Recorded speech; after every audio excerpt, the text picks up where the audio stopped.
Hello and welcome back to the Beautiful Things channel. Today I want to share with you 3 products that are new to me. I've only just discovered them, but that I honestly think that now I couldn't live without. So I've been using them and I've ordered some from our good friends at Amazon. I paid for them with my own good money because I desperately had to have them, and now I want to show them to you too. The first one was introduced to me by one of my lovely clients, Naomi. You might have seen her in the studio. She comes in regularly to get on with her own projects, and that is a magnetic seam guide. This one here is by Hemline. I'm going to show you how to use it. So I've got my machine all ready to sew, and I want to sew, let's say, a 3/8 seam allowance. I'm going to take my little guide, you can see it stuck on there. I'm going to push it over to the 3/8 section, and I'm going to drag it down just a little bit, and it's magnetically stuck itself onto the base plate. Now it's quite tall, as you can see, so you know you've got a good probably 1/2 inch in depth there. When I've placed my fabric under my presser foot, you can see that it's running nicely along the side of this seam gauge. You can just about get a 1/4 inch seam with it, but obviously it will only go as close as the presser foot, so for patchwork it might not be quite so good. But all you're going to do is pop your needle down, do your little back tack, and then carry on sewing, and all you've got to concentrate on is keeping the edge of your fabric on the edge of your magnetic seam guide, and then you have a nice even seam. The second product is by Clover, and they are called fork pins. You can see here fork pins. They come in a little plastic pot, and I will get them out and show them to you in just a minute. These were introduced to me by the lovely Charlotte Newland on our Ginger Jeans class, and they help you line up really tricky seams and are brilliant for patchworking and making sure that you get your waistbands and your joins just right. Let me show you how to use these. So these little fork pins come in a little container. I'll get one out so I can show you. They're super fine. You can see they're really fine. They've got like a little bendy bit on them, and they're super sharp and pointy and really thin. Now the idea of them is to help you line up things like this. So I've just done 2 little squares that I want to join up, and I want them to be, the join across here to be really nice and perfect. And if you're like me, I'm rubbish at things like this. Patchwork is not my forte, but these really do help. So I'm going to lie these 2 right sides together. I've looked really carefully and made sure that I'm lining up the 2 seams really close together. Quite hard to be able to show you this without a camera over the top of me, so I'm just going to talk you through it. But I've made sure that they're nicely lined up, and I've got my finger on that seam now, so I know that that's pretty good to go.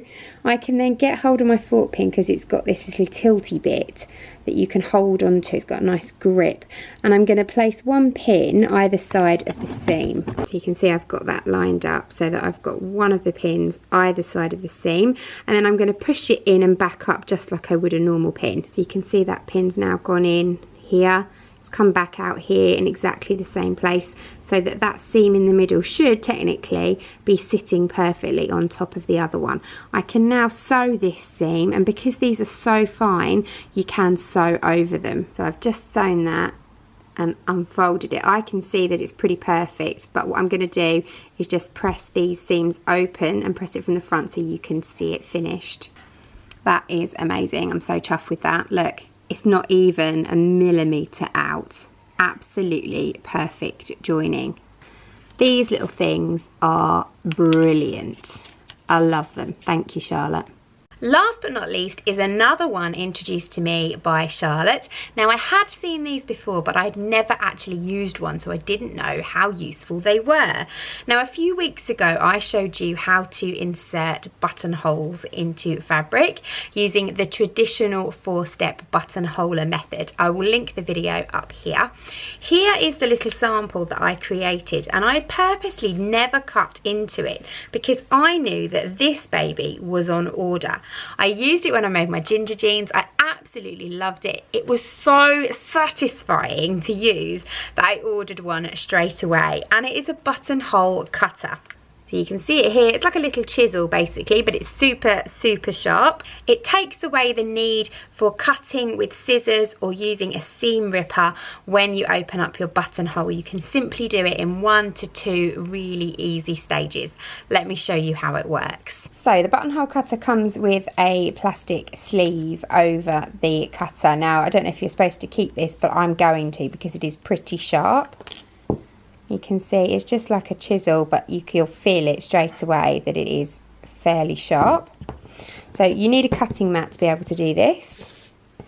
And all you do is take your chisel and place it, I'm trying to do this one-handed, into your buttonhole and press it down and listen carefully. Just rock it backwards and forwards a little bit. And then you can just move it up if you've got a long buttonhole like I have. And again, just rock it gently backwards and forwards into the cutting mat. You'll hear it. It just gives you a lovely noise, but you probably can't hear that on the camera. And just work your way up your buttonhole. And then you can see, put my nail through, it's beautifully cut. And you haven't got too many stray fray edges.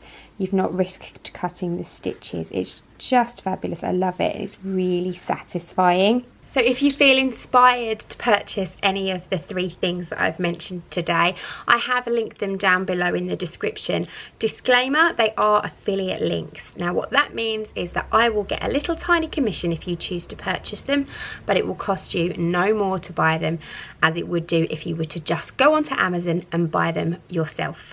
So I love creating these videos for you, and I know you enjoy watching them. So if you can help me in a teeny tiny way and support the channel by purchasing via the affiliate links, I would be incredibly grateful. Thank you very much for watching. I will see you all again soon.